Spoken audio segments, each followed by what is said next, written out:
Le 29 novembre dernier s'est tenue à Châteauroux la 12e journée nationale accueil et habitat des gens du voyage. Pour en parler, nous sommes avec Emmanuelle Budan, directrice du CCAS de Châteauroux. Emmanuelle Budan, bonjour. Bonjour. RCF en Berry, Hugo Sastre. Pourquoi la ville de Châteauroux a-t-elle été choisie pour accueillir cette 12e journée nationale accueil et habitat des gens du voyage ? Parce que l'an passé, nous sommes partis avec plusieurs salariés du CCAS aux 11e rencontre de l'habitat et accueil gens du voyage et que nous avons été remarqués en fait. Donc on nous a proposé d'accueillir cet événement et le maire Gilles Averrousse, président aussi de l'agglomération, a pensé que ça pouvait être un levier par rapport aux acteurs locaux.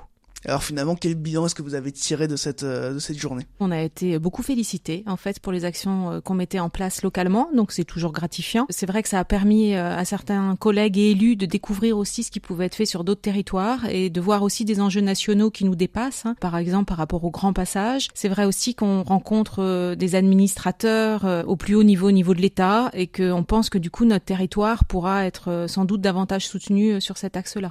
Alors pendant cette journée, la question du dialogue a été évoquée. Le dialogue, c'est primordial lorsque l'on parle de l'accueil des gens du voyage ?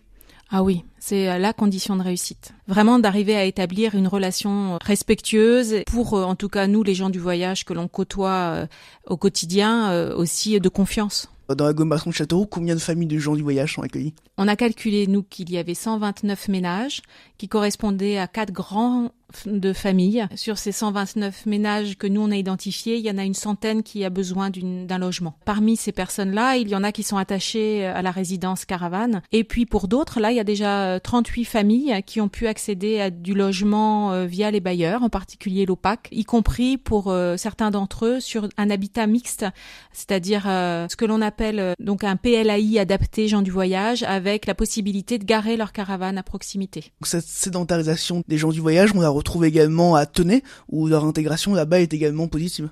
Ah oui, alors là, c'est une opération exemplaire qui date d'il y a 20 ans, où le maire de l'époque avait fait le choix vraiment d'une politique volontariste d'intégration en fait des gens du voyage. C'était la famille Robin en particulier, où elle avait du coup accédé à la propriété. L'élu avait choisi de construire avec le bailleur qui était à l'époque Habitat 2036 et qui maintenant est Scalis, une dizaine de pavillons, avec également une association d'insertion qui s'appelait Active 36 et qui avait recruté des gens du voyage pour qu'eux-mêmes participent au chantier de leur maison. Sur cette opération-là, encore aujourd'hui, vraiment, elle est citée comme modèle. Parmi les enfants gens du voyage, il y en a une qui est maire adjointe de la commune aujourd'hui, une autre qui participe au comité des fêtes, une troisième dont on a vu le film lors de la journée du 29, qui est photographe, réalisatrice de films. Et donc à chaque fois, c'est des parcours exemplaires. Merci Emmanuelle Budan. On rappelle que vous êtes la directrice du CCAS de Châteauroux. Châteauroux qui a accueilli la 12e journée nationale accueil et habitat des gens du voyage le 29 novembre dernier.